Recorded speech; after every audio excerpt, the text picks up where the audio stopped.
Bom dia, sejam todos bem-vindos a essa aula, que é a terceira aula do nosso curso.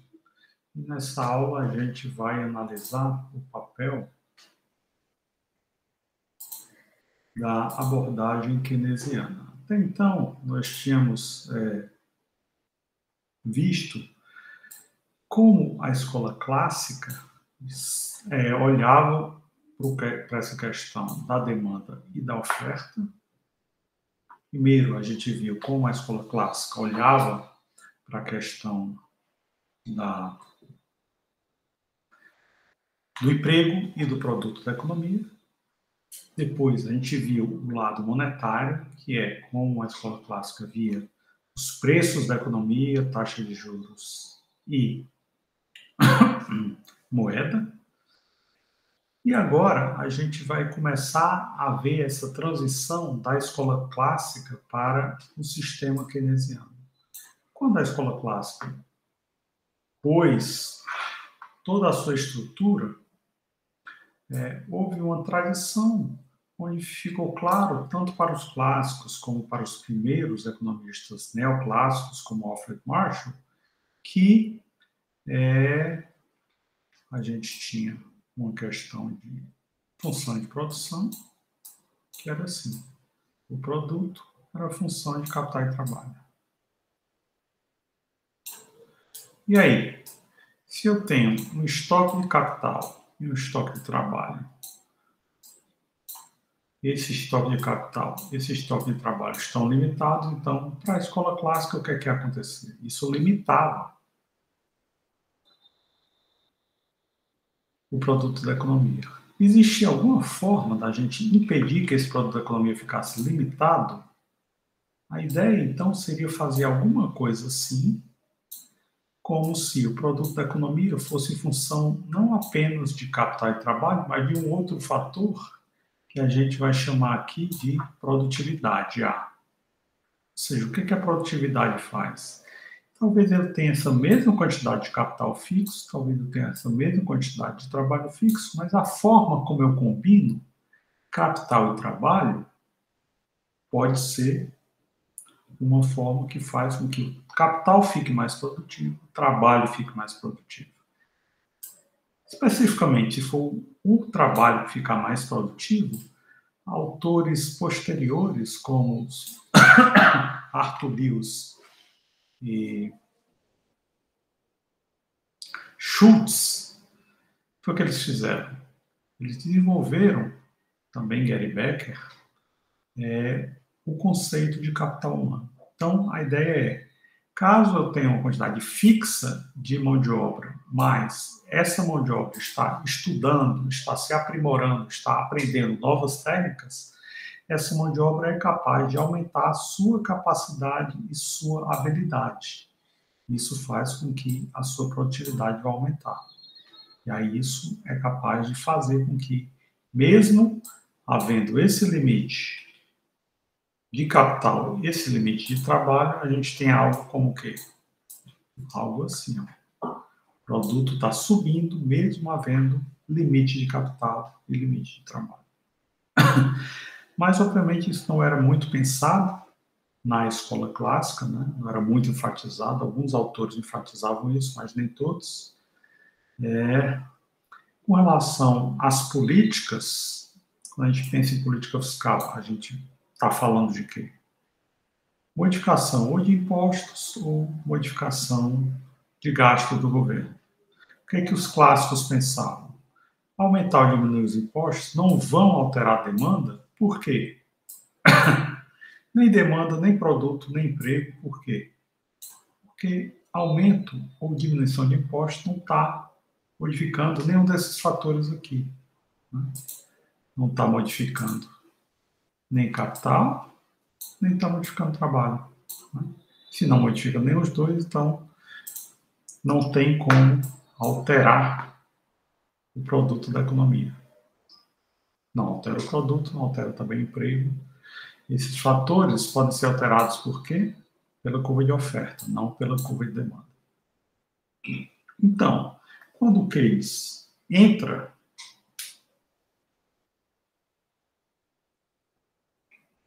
na macroeconomia, tentando fazer uma crítica, ele faz basicamente o seguinte: o que a gente considera que é o equilíbrio entre produto e demanda agregada? Y, produto, é igual a E, demanda agregada. Como é que eu divido E? Eu vou dividir E da seguinte forma. A gente chama E de a demanda das famílias, que é o consumo, C, a demanda das empresas, que é o investimento, I, e a demanda do governo, que é o gasto do governo, o consumo do governo, que a gente chama de G. Certo? Muito bem. Então, em equilíbrio, o produto vai ser C mais I mais G. Entretanto, o que é que acontece se eu tiver um equilíbrio entre investimento e poupança? Se investimento igual a poupança, então eu posso pôr aqui, onde tinha investimento, posso pôr poupança. E também, se eu tiver um segundo equilíbrio, que é o orçamento, se o orçamento estiver equilibrado, o que é que eu tenho? Eu tenho que G é igual a T. Né? Eu tenho equilíbrio entre investimento e poupança, orçamento equilibrado. O governo só gasta aquilo que ele arrecada. Então, aqui, no lugar de I, eu ponho S, aqui, no lugar de G, eu ponho T. Estando em equilíbrio, tanto faz.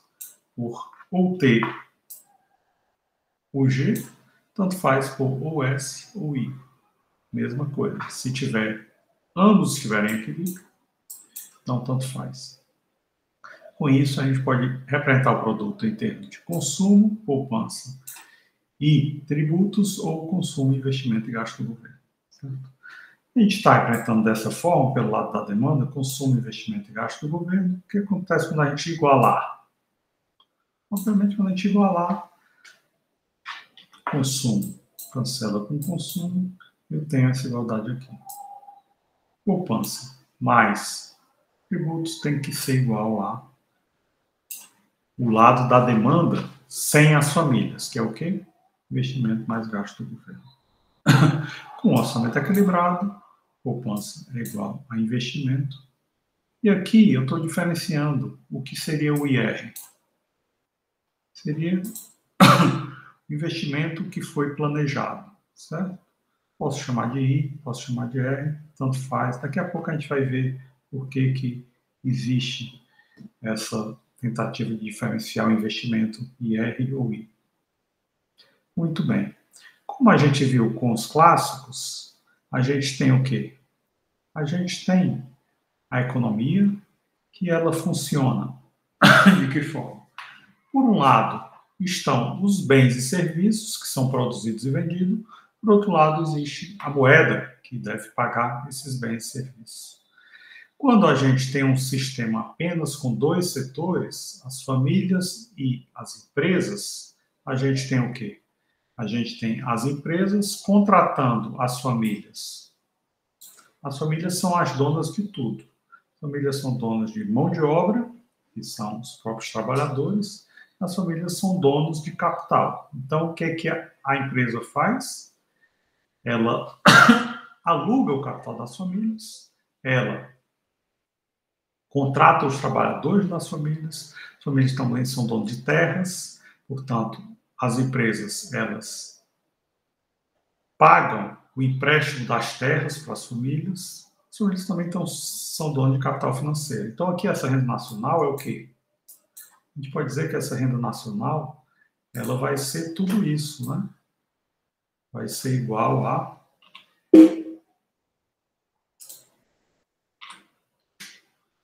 aluguéis, mais juros, mais lucros, mais juros, lucros e salários. Então, isso é a renda nacional, né? Salários, aluguéis, juros e lucros. Certo? Vou apagar aqui essa renda nacional. E quem é que recebe essa renda? Quem recebe essa renda são as famílias. Por quê? Porque elas são donas de tudo. As empresas são só o local onde o processo de produção ocorrerá.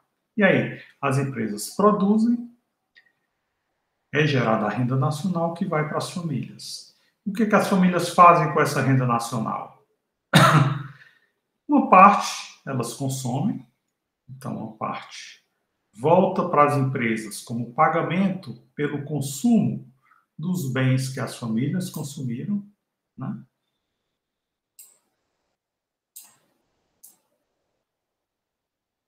As famílias vão consumir e pronto. Isso volta para as empresas na forma, uma parte na forma de consumo. Outra parte vai voltar de que forma? Existe essa parte que as famílias não consumiram. O que foi que elas fizeram? Elas pouparam. Se elas pouparam, então as famílias, uma parte, vai voltar na forma de poupança. Onde é que essa poupança vai? Essa poupança vai para os mercados financeiros. O que é que os mercados financeiros fazem com essa poupança? Os mercados financeiros pegam essa poupança e entregam às famílias não, entregam a poupança das famílias às empresas na forma de investimento, né? As empresas vão aos mercados financeiros, dizem, olha, eu preciso de recursos para investir. Mercados financeiros vão lá e dizem, bem, as famílias deixaram aqui recursos para que você possa investir. Que recursos são esses? É a poupança que a família deixou aqui. Então, as famílias entregam para o setor empresarial esses recursos para investir. Então, as famílias, elas usam o quê? Elas consomem ou poupam. O consumo vai direto para o setor empresarial na forma de pagamento pelos bens e serviços que as famílias consomem. E as famílias, ao pouparem, levam essa poupança aos mercados financeiros, que mercados financeiros fazem o quê? Mercados financeiros olham na sociedade quem são os indivíduos deficitários e os indivíduos superavitários. Então, os mercados financeiros recolhem essa poupança dos indivíduos superavitários e entregam essa poupança, através de investimentos, para os indivíduos deficitários. O setor empresarial, portanto, faz esse papel de pegar esse dinheiro emprestado para investir. Como é que ele vai remunerar? Ele vai remunerar esse investimento através do pagamento de juros, né? O setor empresarial, quando contrata mão de obra, paga salários para essa mão de obra. O setor empresarial, quando contrata terrenos, casas, galpões, paga aluguéis. E quando o setor empresarial paga tudo isso, que sobra é a renda do setor empresarial, que a gente chama de lucros. Como a gente diz que são as famílias que são donas das empresas, esses lucros vão também para as famílias. Certo? Então, assim, se dá a forma de circulação dos recursos quando a gente tem esses dois setores, as empresas e as famílias. Né? Assim, circula a renda nacional nessa direção. E, na outra direção, em azul escuro, circula, então, assim, circula o consumo das famílias.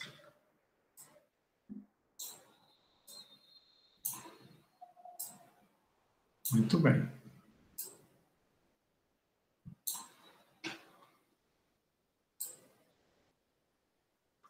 Muito bem.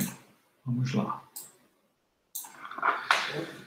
Só que a gente pode pensar em um terceiro, pelo menos na equação keynesiana, existe um terceiro componente nisso tudo. Que terceiro agente é esse? Existe um terceiro agente que a gente chama de governo. O que o setor governamental faz? A ideia do setor governamental é o seguinte: existe um governo que ele faz o quê? Esse governo, ele vai lá e cobra impostos. Ele cobra impostos das famílias e as famílias pagam impostos. E o que esse governo faz com os recursos dos impostos? O governo pega esses impostos e diz o seguinte: eu vou comprar. O governo faz gastos. O que são os gastos governamentais? É o consumo do governo. O governo, ele pensa o quê? Ele pensa na seguinte forma: para que a sociedade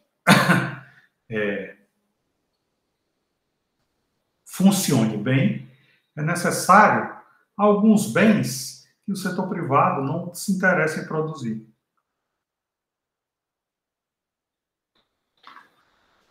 A gente chama esses bens de bens públicos. Quais são as características dos bens públicos? Os bens públicos são bens que o setor privado tem dificuldade em produzir pelo seguinte, porque os bens públicos têm como características o fato de serem bens não rivais e não exclusivos. O que significa essa não rivalidade e não exclusividade dos bens públicos? Não rivalidade significa que mais de uma pessoa pode utilizar ao mesmo tempo. O que é um bem rival? Um relógio é um bem rival. Por quê? Se eu estou usando esse relógio, ninguém mais pode usar ao mesmo tempo que eu. O que seria um bem não rival? Será que um relógio pode ser um bem não rival? Talvez aquele relógio que esteja numa praça mostrando o horário para qualquer pessoa. Várias pessoas podem, ao mesmo tempo, ver o horário dos relógios, né? Esses relógios que tem na praça, que mostram, às vezes, não só o horário, mas também a temperatura, né? São bens públicos, porque são não rivais. Várias pessoas conseguem ver as horas ao mesmo tempo. Um relógio de pulso é um relógio rival. Por quê? Porque só uma pessoa fica com esse relógio. Se outra pessoa quiser, a gente tira esse relógio de uma pessoa e põe no braço de outra pessoa. Então, para que um tenha, o outro tem que deixar de ter. Isso é uma característica da rivalidade. Outra característica é a exclusividade. Quanto é que custou esse relógio? Quando eu ganhei esse relógio de presente, quem me deu de presente comprou. Então, ele foi na loja e comprou, e no momento que ele compra, ele dá dinheiro para o lojista deixa de ter o relógio. Ou seja, esse bem é exclusivo. É rival, ou seja, quem tinha deixa de ter, quem não tinha passa a ter, só pode ter uma pessoa por vez, rivalidade. Também tem a questão de exclusividade. Para ter acesso ao relógio é necessário comprar. E geralmente o preço do relógio tem uma relação com o custo marginal de produção do relógio, né? No mercado competitivo, o preço vai ser igual à receita marginal, que também é igual ao custo marginal. Muito bem. E os bens públicos? Os bens públicos têm um problema. Por quê? No bem público, o custo marginal de provisão daquele bem público é igual a zero. O que isso significa? Significa que, se a gente estivesse no mercado competitivo, o preço teria que ser igual a zero. Porque a receita marginal também é igual a zero. E aí isso gera um problema.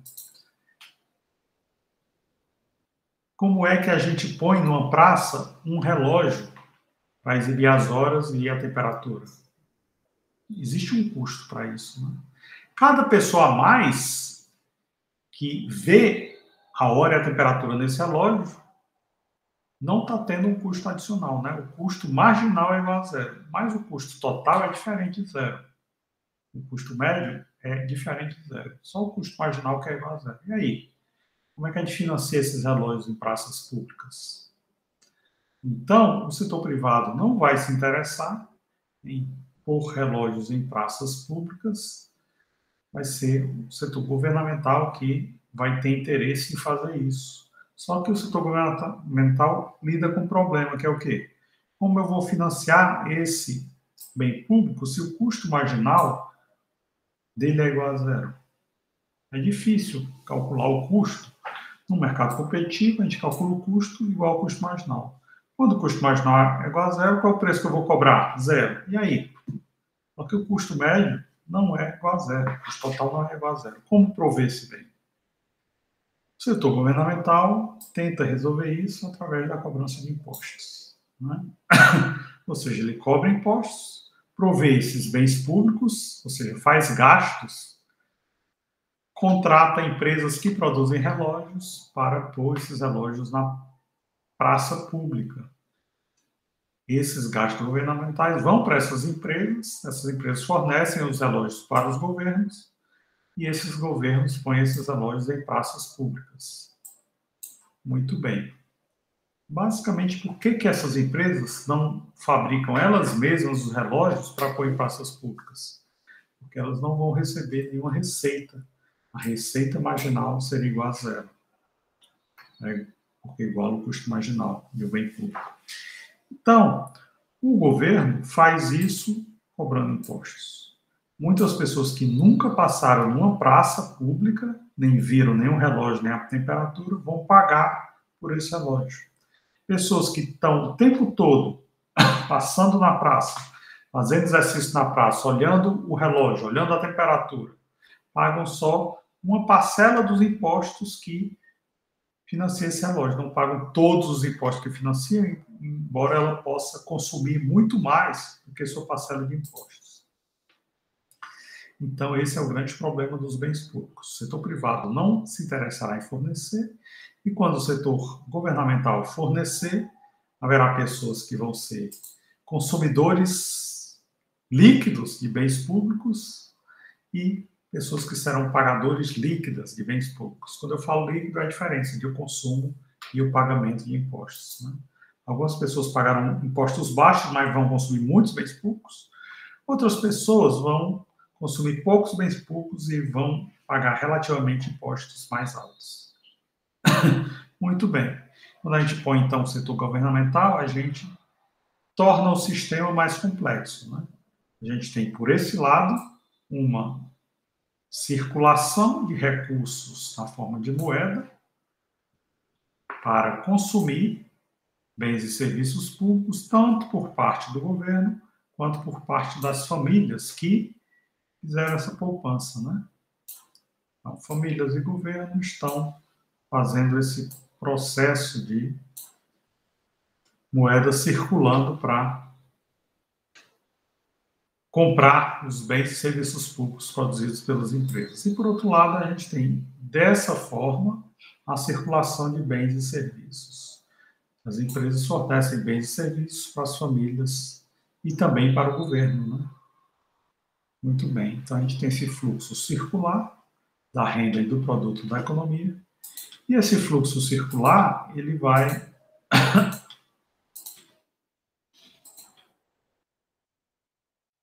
fazer com que a gente pense no seguinte: o que acontecia com a ideia do Sé? A ideia do Jean-Baptiste Sé era o quê? Era simplesmente dizer o seguinte, que essa parte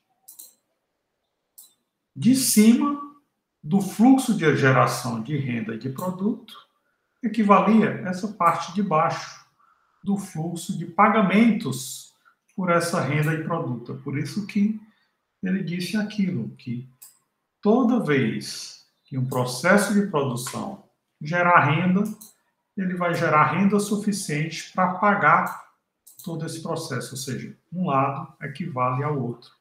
E aí havia a pergunta de alguns economistas clássicos que ficou bem forte quando surgiu Keynes, que era o quê? Será que existem crises de superprodução? O que seria uma crise de superprodução? Crise de superprodução é talvez esse lado ser maior do que esse, né? Um lado ser maior do que o outro. Ou seja, haver mais produção do que a quantidade de recursos que está pagando essa produção. Seria uma crise de superprodução? Seria essa desigualdade aqui, quando o produto é maior do que a demanda agregada. O produto sendo maior do que a demanda agregada, a gente vai ter o quê? A gente vai ter isso aqui, que equivale ao produto, maior do que isso aqui, que equivale à demanda agregada, né? O que é demanda? C mais I mais G. Né? Então, isso é maior do que isso. Para que isso seja maior do que aquilo, eu tenho que ter o quê?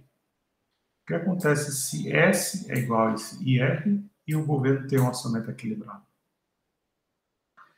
Então, C mais IR tem que ser maior do que C mais I. Isso significa o quê? IR tem que ser maior do que I. O que seria IR maior do que I? Significa que o investimento planejado que as empresas fizeram, o investimento que as empresas realmente fizeram, ou seja, elas pegaram dinheiro emprestado do banco, investiram e produziram uma quantidade enorme de produtos. E aí, na hora de vender, isso foi maior do que o investimento que deveria ter sido feito. O que é o investimento que deveria ter sido feito? Era aquele investimento para produzir os produtos que seriam de fato vendidos. O que acontece se eu faço um investimento e produzo mais do que aquilo que de fato foi vendido? Há um acúmulo de estoques. O que são estoques? Estoques são aquela quantidade de produtos que depois que foi produzida, ao invés de ser vendida, ela fica lá estocada. Ou nas fábricas ou nas lojas, estão lá estocados, as pessoas vão lá e não compram esses estoques. Então fica lá estocado. No momento que as pessoas não compraram esse produto final que foi produzido, a gente chama isso de estoques. Né? Só depois de vendida que a gente chama de produto final que foi vendido. Então, se isso ocorre, eu tenho uma poupança que está financiando esse IR, só que esse IR é maior do que o I. Se a poupança é igual a IR, então a poupança é maior do que I. Certo? Será que a gente consegue ver isso aqui? Vamos ver. Vamos pensar o seguinte. A gente está tendo o quê? Uma poupança que é maior do que I. Vamos começar pela situação de equilíbrio, que é essa aqui. Nesse momento, a gente tem o quê? Tem essa poupança igual a esse investimento. A gente tem aqui a função investimento. A função investimento ela é negativamente inclinada com relação à taxa de juros. E aqui a gente tem a função poupança. A função poupança ela é positivamente inclinada em relação à taxa de juros. Positiva e negativa. Quando a gente chega a essa igualdade, o que a gente tem? Tem uma taxa de juros de equilíbrio aqui e a gente tem uma poupança igual a investimento de equilíbrio. Muito bem. O que acontece se a gente tiver um fenômeno como esse aqui? O que está acontecendo aqui? Aqui eu estou dizendo que a poupança está maior. Opa, nossa. A poupança está maior do que o investimento. O que está acontecendo aqui? Nesse ponto, onde é que está o investimento? O investimento ele está num patamar que está acontecendo o que aqui? Se a gente tiver essa taxa de juros aqui, o que é que vai acontecer? A gente vai ter esse desequilíbrio. A poupança está aqui nesse patamar. Só que a essa taxa de juros, o que essa minha função poupança, função investimento está me dizendo? A essa taxa de juros, as empresas só vão pegar emprestado isso aqui para investir. Então, a essa taxa de juros, R, duas linhas, eu tenho essa desigualdade, né? Nesse momento, o que é que está acontecendo? Nesse momento, a gente tem o seguinte fenômeno. Poupança S é maior do que o investimento I. É o quê? É nesse patamar aqui de taxa de juros, que a poupança é maior do que o investimento. Por quê? Porque a essa taxa de juros, muita gente pensou, opa, eu não vou consumir, eu prefiro poupar. Porque essa taxa de juros, muitas empresas dizem, bem, meu modelo de negócios dá só um determinado retorno. Se eu pegar dinheiro a essa taxa de juros, eu não tenho um retorno suficientemente alto para pagar essa taxa de juros aqui. Portanto, eu não vou investir. Não vou pegar dinheiro emprestado. Só um número limitado de empresas vai pegar esse dinheiro emprestado nesse ponto. Só que um número grande de pessoas se disporá a emprestar dinheiro a essa taxa de juros. Vai ter essa desigualdade aqui entre poupança e investimento. Certo? Muito bem.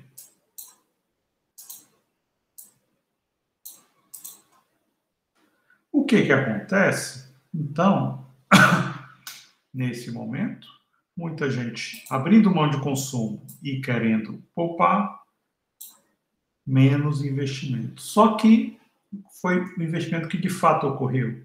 Foi o investimento que acabou gerando estoques. Né? Como as pessoas quiseram poupar bastante, não consumiram. Então, a falta desse consumo faz com que fiquem acumulados produtos finais nas empresas ou nas lojas. É o acúmulo de estoques. Isso ocorreu por quê?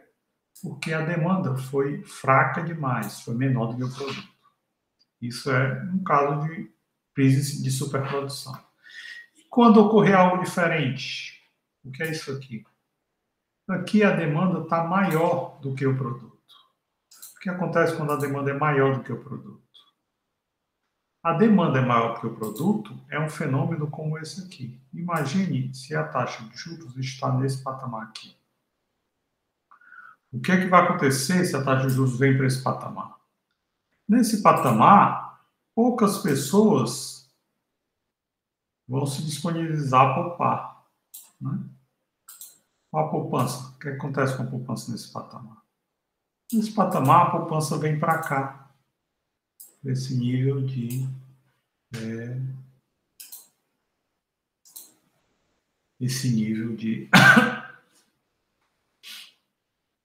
de poupança. E o que acontece nesse patamar com a função investimento? Olha aqui, a função investimento nesse patamar é aqui, ó. Opa. Nesse patamar, a função investimento faz isso aqui. Então, o investimento está nesse patamar aqui. E a poupança vem para esse patamar aqui. O investimento, portanto, é maior do que a poupança. Né? É exatamente o que ocorre aqui embaixo. Que diferença é essa? Essa diferença é quando o investimento é maior do que a poupança. Pronto, investimento maior do que a poupança. O que é que está acontecendo aqui? As empresas estão investindo bastante. Por quê? Porque, nesse momento, as pessoas não se interessam tanto em poupar, elas querem mesmo é consumir. Então, quando elas querem consumir muito, o que acontece? O E, que é a demanda agregada, fica maior do que o Y. O que é o consumo? Acho que eu troquei aqui, né? Aqui deveria ser C mais I mais G. E aqui, C mais S mais T. Certo? Troquem aí. O que é C mais I mais G? C mais I mais G é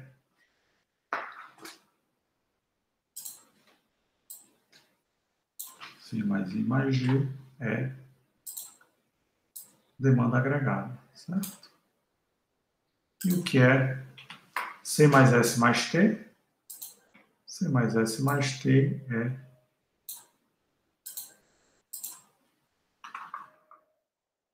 mais S mais T é produto da economia. Então, como S é igual a IR e o orçamento está equilibrado, significa o quê? Significa que está acontecendo isso aqui, ó.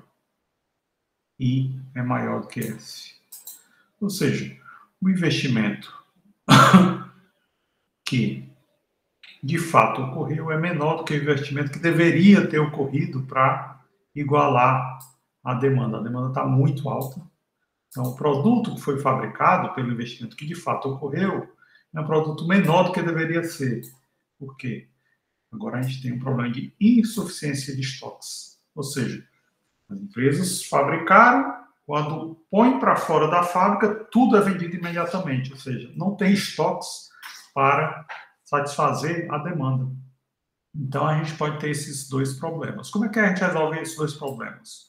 Ou quando a taxa de juros está baixa demais, ou quando a taxa de juros está alta demais. A gente resolve da mesma forma, deixando que a taxa de juros se movimente livremente para chegar a esse ponto de equilíbrio.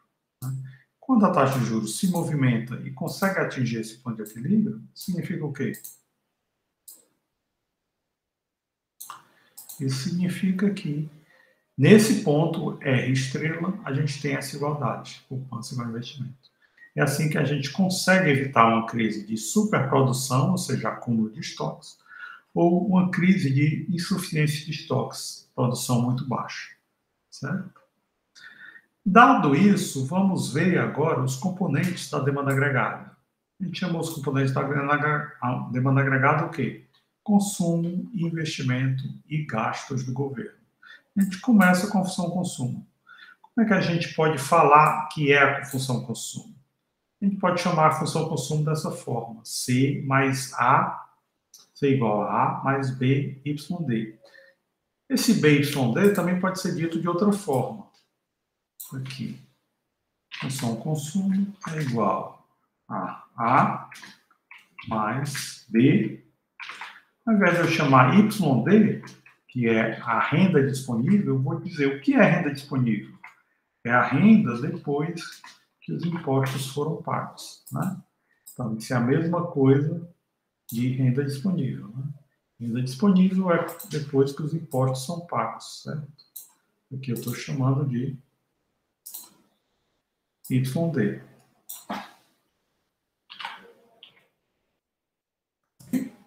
Muito simples. Então, o que seria esse A, por exemplo? O que é o A?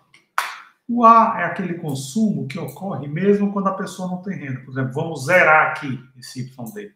YD igual a zero. Qualquer coisa multiplicado por zero é zero. Então, esse termo todo é zerado. Né? Então, fica o quê? C é igual a A. Se é igual a A, o que acontece? Onde é o zero aqui? É aqui, né? Zero é aqui. O que acontece quando a renda é zero? O consumo vai ser zero? Não. O consumo está aqui. Ó. O consumo é positivo mesmo quando a renda é zero. Aqui é a função consumo. Aqui é a função renda. Na verdade, função renda disponível. Né?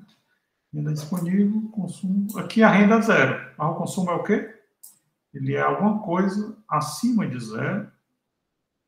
Por quê? Porque quando as pessoas não têm renda, mesmo assim, elas precisam consumir. E elas consomem baseado em quê? Elas consomem baseado em transferências. Né? Outras pessoas transferem para elas essa renda. E ao transferir essa renda A, elas consomem essa quantidade. A, consumo autônomo. E o que acontece quando a renda deixa de ser zero? Quando a renda deixa de ser zero, as pessoas começam a consumir o quê? Começam a consumir de forma a aumentar o consumo quando a renda aumenta. Então, a ideia é de parte de A, que é o consumo quando a renda é zero, e vai aumentando o consumo quando a renda aumenta, certo? E de que forma a gente aumenta esse consumo? Imagine que a gente tem essa renda aqui, YD', e a renda aumenta para YD duas linhas. O que acontece quando essa renda aumentou daqui para cá? Opa. Pronto, a renda aumentou daqui para cá. Pronto. O que aconteceu? Quando a renda aumentou daqui para cá, aconteceu o seguinte fenômeno. Eu aumentei a renda em uma unidade, por exemplo, e o que foi que aconteceu com o consumo, a renda aumentou daqui para cá e o consumo aumentou daqui para cá, de C para C'.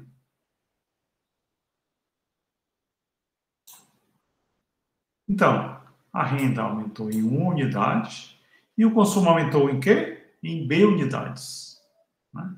É isso que representa esse B aqui.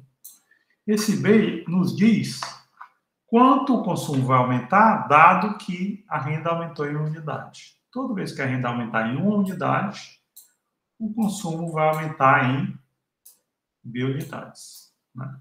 Ou seja, ΔY, ΔC. É isso que é o B. É o quê?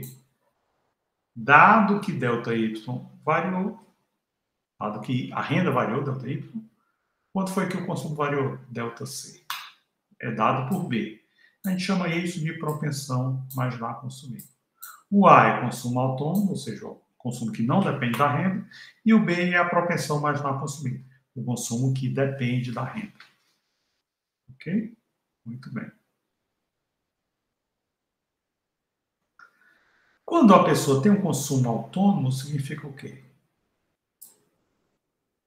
Pelo lado do produto, pelo lado da renda, a gente tem o quê? Pelo lado da renda, a gente tem que a demanda agregada é igual a consumo mais investimento mais governo. E o produto? O produto é consumo mais poupança mais tributos. O que seria a renda disponível? Renda disponível é o seguinte: é aquilo que sobra da renda depois que eu pago meus tributos. Ou seja, renda disponível é botar o T para o lado de cá. Eu ponho o T para o lado de cá, o que é que resta? C mais S. Né?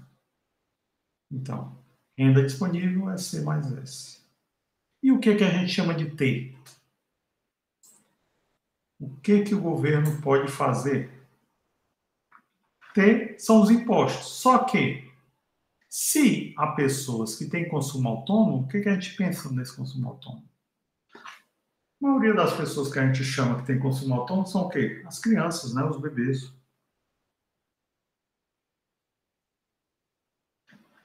As crianças, os bebês, eles têm um consumo autônomo. Por quê? Os pais transferem suas rendas para os bebês para que eles possam consumir. Consumir fralda, consumir leite, consumir mamadeira, consumir um monte de coisa. E aí? As transferências, elas são transferências privadas. Mas será que o governo também não pode fazer transferências? Seriam as transferências públicas. Se o governo transfere recursos para as pessoas, Bolsa Família, por exemplo, né? Salário, educação, uma série de transferências que o governo pode fazer, o que acontece? Então, eu vou calcular, caracterizar o imposto como essa diferença. Uma parte da arrecadação do governo são impostos que ele tira do bolso das pessoas e uma parte ele devolve para as pessoas através de transferências. Né? Então, eu vou chamar de arrecadação do governo essa diferença entre aquilo que ele tira e aquilo que ele devolve. Certo? Então, algumas pessoas não têm renda e vivem de quê? De transferências do governo. Tá? Muito bem. Se eu estou chamando o consumo de A mais BYD, o que seria a poupança?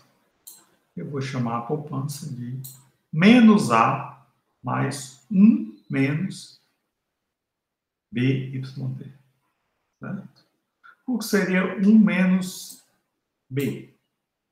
Como B eu estou chamando de propensão marginal a poupar, ou seja, o B é o quê? Quando a minha renda aumentar em unidade, quantas unidades o consumo vai aumentar? Estou dizendo aqui que o consumo vai aumentar alguma coisa menor do que 1.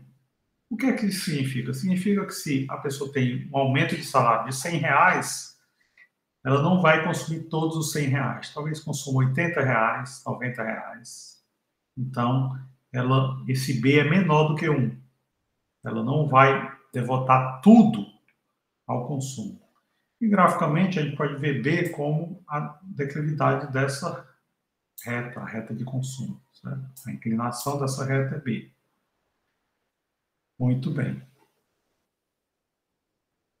Se R$100 adicionais o consumidor consome R$90 a mais, os R$10 que sobram vão para onde? Vão para a poupança. Né?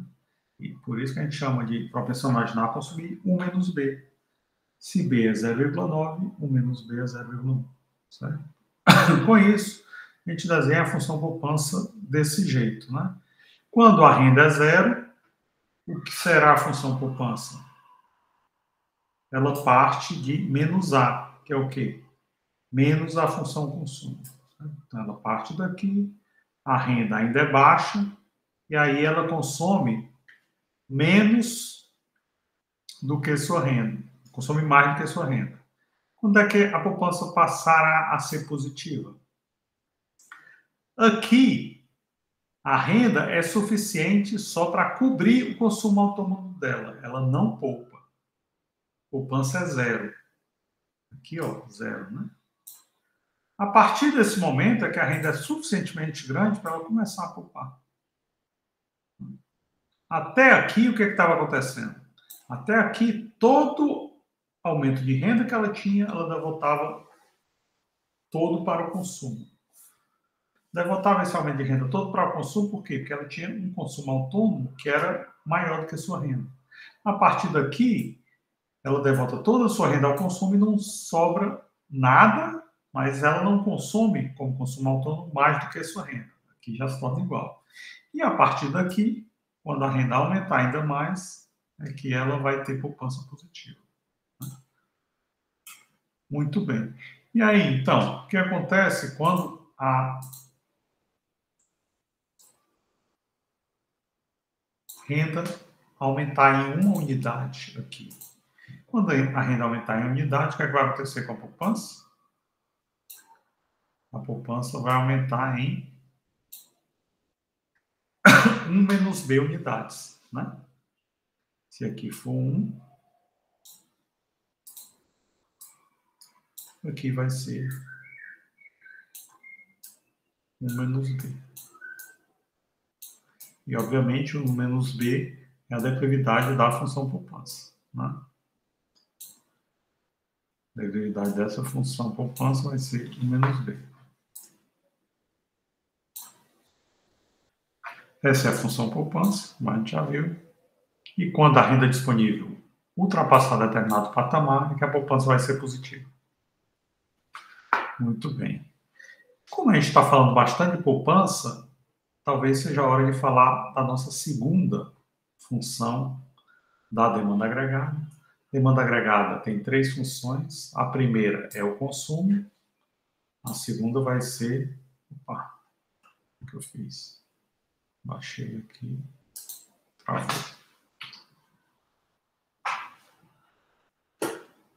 Opa!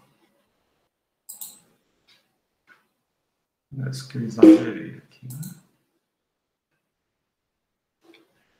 Muito bem.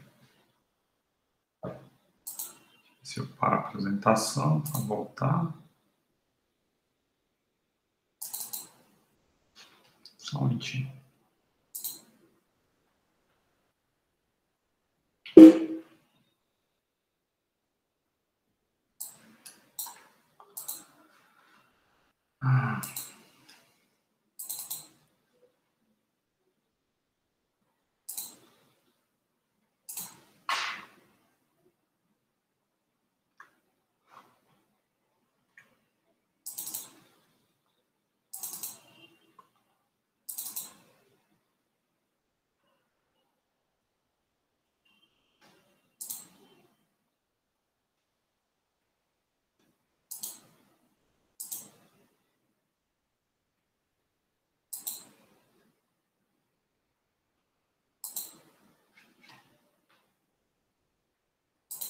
Vamos ver se agora dá certo para implementar.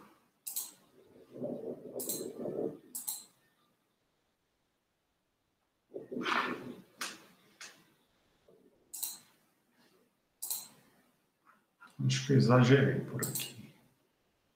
Alguma coisa que o computador travou.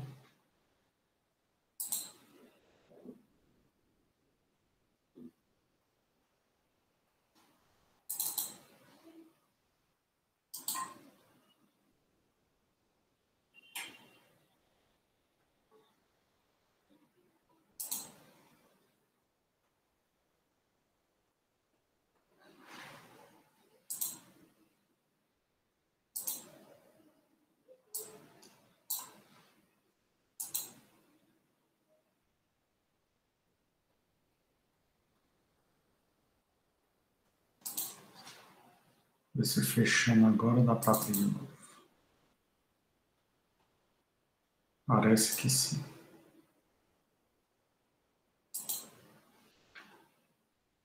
Então, assim que abrir, a gente vai retomar a nossa aula. Desculpe a interrupção.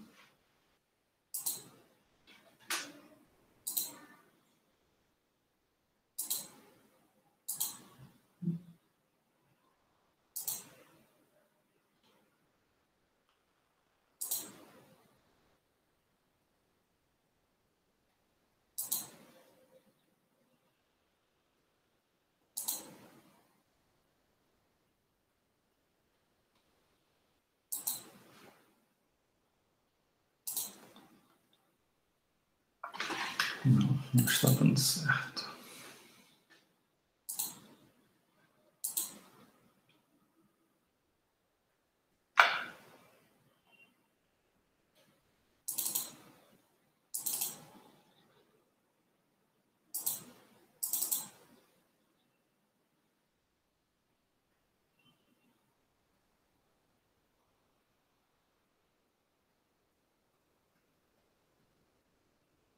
Parece ter sido fechado incorretamente.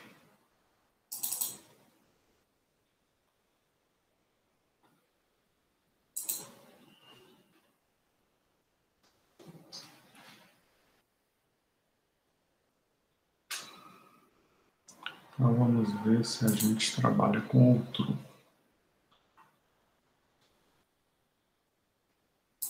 outro modelo para acabar essa aula. Desculpem os problemas. A ideia então é o quê?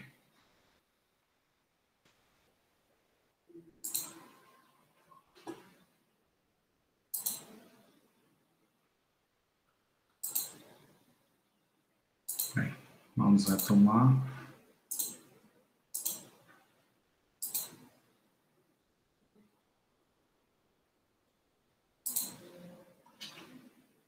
A ideia então é a gente pensar nesse sentido, né? O que eu estou chamando de função investimento? Eu estou chamando função de investimento isso aqui, ó. Função investimento é igual a C minúsculo menos DR. O que seria o C minúsculo? C minúsculo a gente chamaria de um certo investimento que não dependeria de quê? De R, taxa de juros. Se eu zero R aqui, esse termo todo fica zerado, então I igual a C. E sendo igual a C, significa que o investimento independe da taxa de juros. O que aconteceria se eu pegasse o investimento e viesse para esse patamar aqui, ó, bem aqui? Seria quando a taxa de juros fosse igual a zero, né? Ou seja, o investimento ele aumenta muito, vai quase que para o infinito quando a taxa de juros é igual a zero.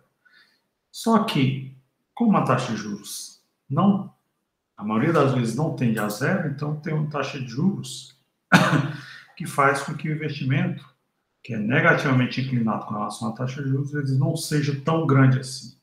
Né? Então, quando a taxa de juros sobe, o que esse sinal aqui está me mostrando?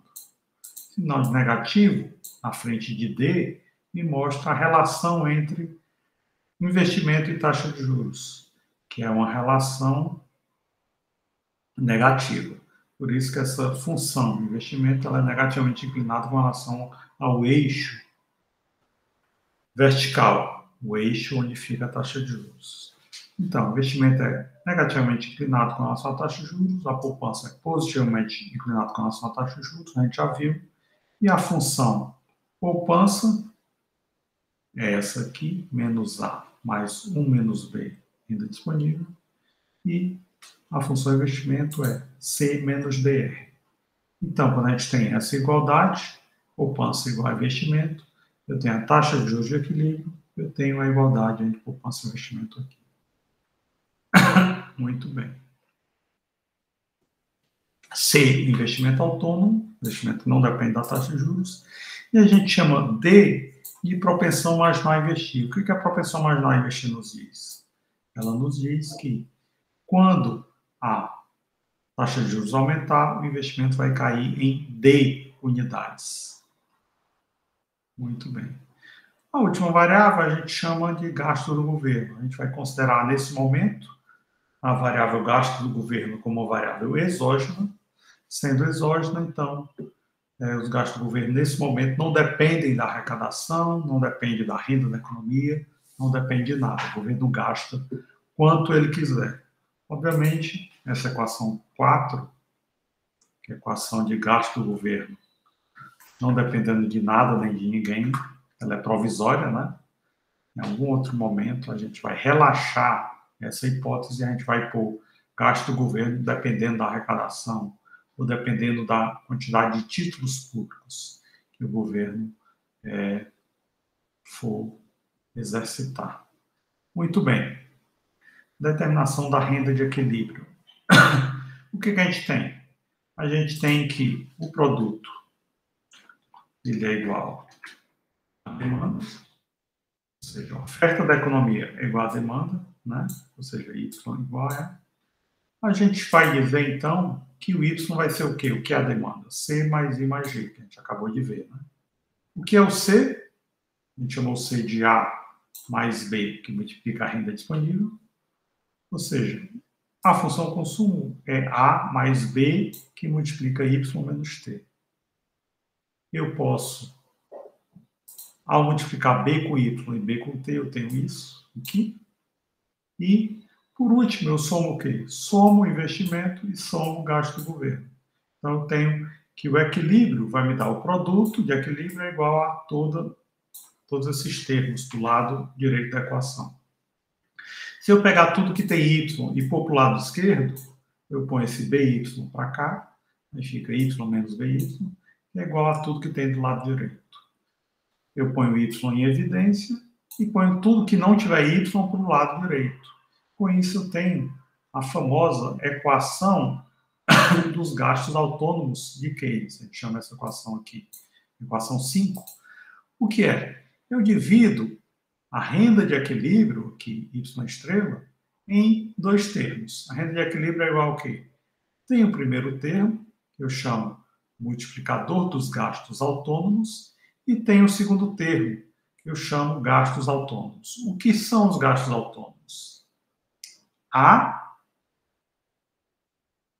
mais B, que multiplica T, mais I mais G. A menos BT, desculpe. A menos BT mais I mais G. O que essa multiplicação dos gastos autônomos me dá de tão interessante?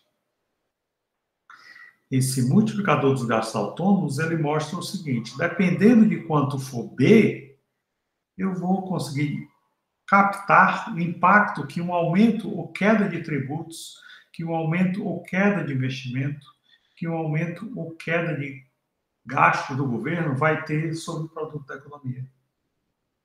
De que forma a gente pode fazer isso? A gente pode fazer isso da seguinte forma. Dado que o investimento varia, qual vai ser o impacto disso no produto? Basta a gente ver o quê? O que o I está multiplicando? I está multiplicando com 1 sobre 1 menos B. Então, quando eu derivar essa equação com relação a I, o que é que eu vou ter como impacto do produto de equilíbrio? O impacto do produto de equilíbrio vai ser 1 sobre 1 menos B. É exatamente essa equação aqui.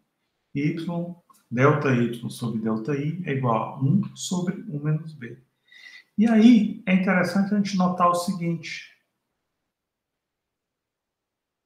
qual é o montante de B? Anteriormente eu falei que o montante de B poderia ser 0,8, poderia ser 0,9. Então vamos ver o seguinte: o que acontece se B for 0,8? Fica 1 menos 0,8. 1 menos 0,8 é 0,2. 1 dividido por 0,2 é igual a 5. O que é que isso significa? Essa fração ser igual a 5. Essa fração ser igual a 5 significa que cada vez que o investimento autônomo, que a demanda por investimento, perdão, aumentar em, digamos, 100 milhões de reais, o produto da economia vai aumentar em 500 milhões de reais. Então, esse é o impacto que o investimento tem sobre a expansão do produto. Se o B fosse diferente, se o B fosse 0,9, por exemplo, quais seriam as consequências disso? Se o B fosse 0,9, a consequência que eu teria era que 1 menos 0,9 dá 0,1, 1 sobre 0,1 dá 10. Ou seja, aí o impacto do investimento não seria mais de 5, seria de 10. O mesmo aumento de 100 milhões de investimento teria como consequência o aumento do produto de 1 bilhão. Então, o mesmo investimento pode ter diferentes consequências para o produto dependendo do nível da propensão marginal a consumir. E aí, a ideia básica é que nós teríamos algo assim, né? Antes eu teria aqui a função consumo, aqui a demanda agregada, e aqui essa reta de 45 graus, que diz o quê? A reta de 45 graus nos diz quando tem um equilíbrio entre o produto Y e a demanda agregada, que é o quê? C mais I mais G. Né? Essa reta de 45 graus me diz o equilíbrio. Então, que ponto é esse? Esse aqui, Y barra, é o ponto de equilíbrio, que é onde a demanda agregada, C mais I mais G, está em equilíbrio com o produto. Né? O que acontece aqui nesse ponto, YL? YL significa que, nesse ponto YL, o produto está nesse patamar YL, mas a demanda agregada está no patamar maior, EL. Então, a demanda está maior do que o produto nesse ponto aqui YL. O que é necessário que ocorra? Um deslocamento para cá, né? Para a demanda se igualar ao produto. Certo? Aqui a gente está tendo o quê? Que a gente está tendo essa divergência com a demanda maior do que o produto. Muito bem. Olhando para a função poupança, o que a gente tem? A gente tem que aqui S mais T é menor do que I mais G. Nesse ponto YL. Então, tem que haver um deslocamento para o ponto A, que é o ponto onde o quê? Onde o produto iguala S mais T, que fica igual a I mais G. Né? Antes, em YL, eu tenho o quê? Tenho que I mais G é maior do que S mais T. Para que eu alcance o equilíbrio, é necessário que I mais G se iguale a S mais T. Então, aqui eu tenho essa igualdade. Muito bem. Então, o efeito que um aumento do investimento tem sobre a renda de equilíbrio é esse efeito aqui. 1 sobre 1 menos B. Que é o quê? Por sua vez, é 1 sobre 1 menos a propensão marginal a consumir. Como a gente sabe que a propensão marginal a poupar é o contrário, o complemento da propensão marginal a consumir, então é sobre 1 sobre a propensão marginal a poupar. Que é o quê? 1 menos B, propensão marginal a poupar. 1 menos B. Muito bem. O que acontece, entretanto, quando eu me deparo com um aumento? O que está acontecendo? Anteriormente, eu tenho aqui Y0, depois, I0. Depois, o investimento aumentou para I1, ou seja, houve um salto no investimento. O gasto do governo continua igual, o consumo continua igual. A diferença na demanda agregada é que antes eu tinha uma demanda agregada inicial, onde o investimento era zero, agora eu tenho uma demanda agregada, onde o investimento é I1. Então, o que foi que aconteceu? Aqui eu tinha essa diferença, né? entre... na verdade, aqui está em equilíbrio, né? Ó, estou em cima da reta de 45 graus. Então, o ponto A é um ponto de equilíbrio. Há um equilíbrio perfeito entre demanda e produto no ponto A. Por quê? Eu estou em cima da reta de 45 graus. Só que o que acontece é o quê? Há um salto no investimento, de I0 para I1. O que acontece quando há esse salto no investimento? Há esse deslocamento da demanda agregada. Eu saí do ponto A e vim para o ponto C. Qual é a característica do ponto C com relação ao ponto A? O ponto A está em cima dessa reta de 45 graus, então a economia estava em equilíbrio, Y igual a E. O ponto C, o que é que mostra? Mostra que a demanda se tornou maior do que o produto. O produto, Y0 barra, é aqui, a demanda está aqui no ponto C. A demanda está no ponto C e o produto está no ponto A. O que é que está acontecendo? Está acontecendo uma desigualdade entre demanda e produto. A demanda está maior do que o produto. A gente tem falta de estoques. Quando a demanda está maior do que o produto, o que é que a gente faz? Esse ponto C não é um ponto de equilíbrio. Esse equilíbrio é um equilíbrio instável. Ele tende a ir para outro canto. Ele tende a ir para onde? Para o ponto B. Ou seja, o produto tem que aumentar. Em Y1, o produto iguala a demanda, porque agora o ponto B é o quê? É um ponto onde a gente está em cima dessa reta de 45 graus. Em cima dessa reta de 45 graus, a gente consegue igualar de novo a demanda ao produto da economia.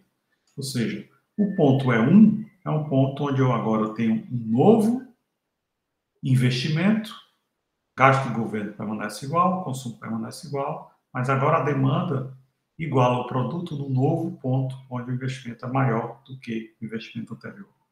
Então, é esse deslocamento da função demanda agregada e há, obviamente, um deslocamento no ponto de equilíbrio, que antes era A, passou para C, depois veio aqui para CB. Com relação a esse outro gráfico que mostra poupança mais tributos é igual a investimento mais gasto do governo. O que aconteceu? Estava havendo essa igualdade no ponto A, com esse nível de produto, poupança mais tributos é igual a investimento mais gasto do governo, I0 mais G0, no ponto A. Só que ocorreu o quê? Esse salto na função investimento. Saí de I0, fui para I1. O gasto do governo permaneceu igual. O que foi que aconteceu? O investimento aqui se modificou. Então, eu saio do ponto A, vou para o ponto B ao longo da reta de função poupança mais tributos. Então, saio do ponto A, vou para o ponto B, o meu produto iguala a demanda de um outro ponto, que é exatamente em cima do ponto B.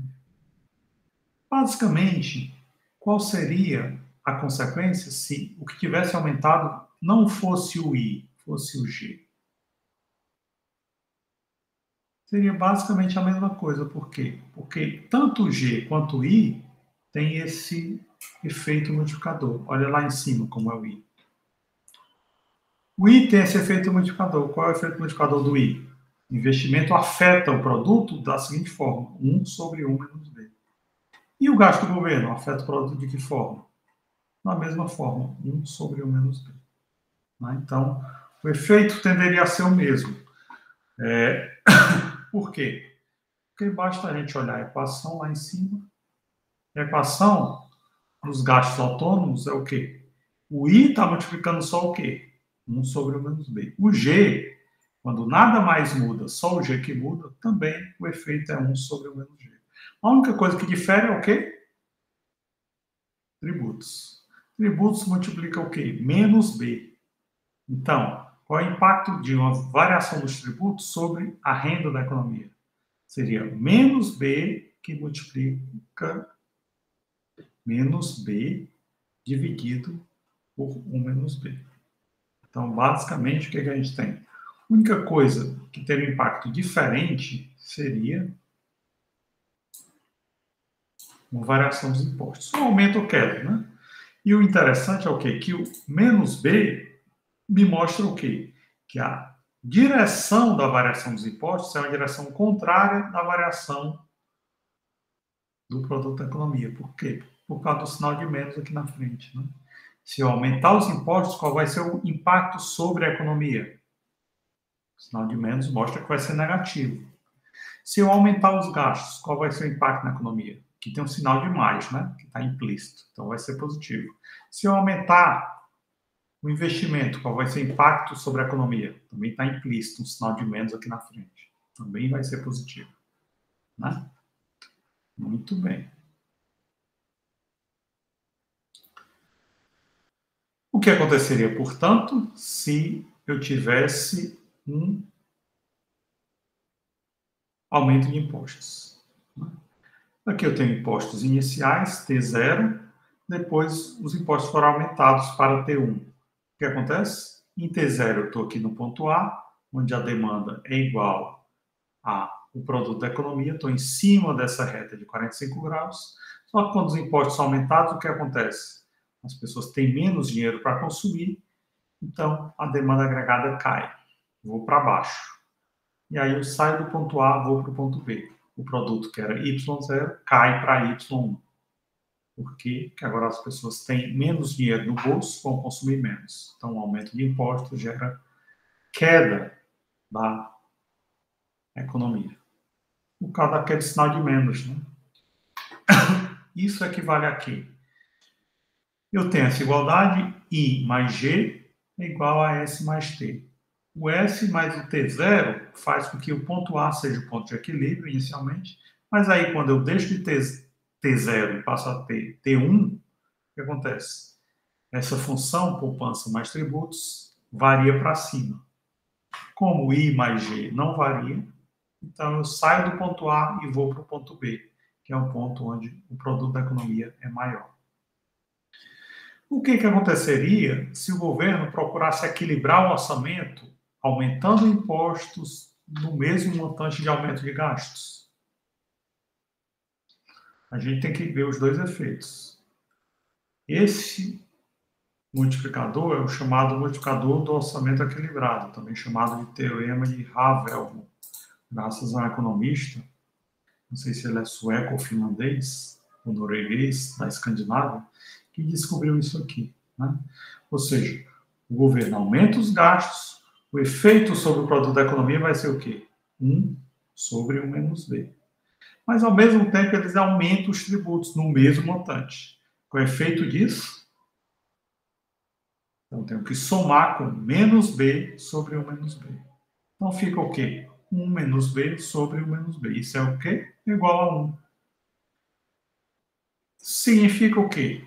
Isso significa que, se o governo aumentar os gastos e os impostos no mesmo montante, o produto de equilíbrio vai ser exatamente nesse montante de aumento de gastos e de impostos. Por exemplo, se o governo aumenta os gastos em 100 milhões e, para financiar esses gastos, ele aumenta os impostos em 100 milhões. Qual é a movimentação da economia? 1. Se é 1, é o quê? Igual a 100 milhões. Né? Vai se movimentar 100% desse aumento. Isso é o que diz a teoria econômica com relação ao multiplicador dos gastos autônomos, que muitos chamam também de multiplicador keynesiano. Vários trabalhos empíricos questionam esse efeito, certo? Como questionam esse efeito? Então, a gente tem que mostrar a teoria, mas manter um pouquinho de pé atrás com relação às consequências disso. Bem, nesse momento, eu vou parar por aqui, porque tem uma quantidade grande de informação, e aí na próxima aula a gente continua para falar de política de estabilização fiscal. Ok?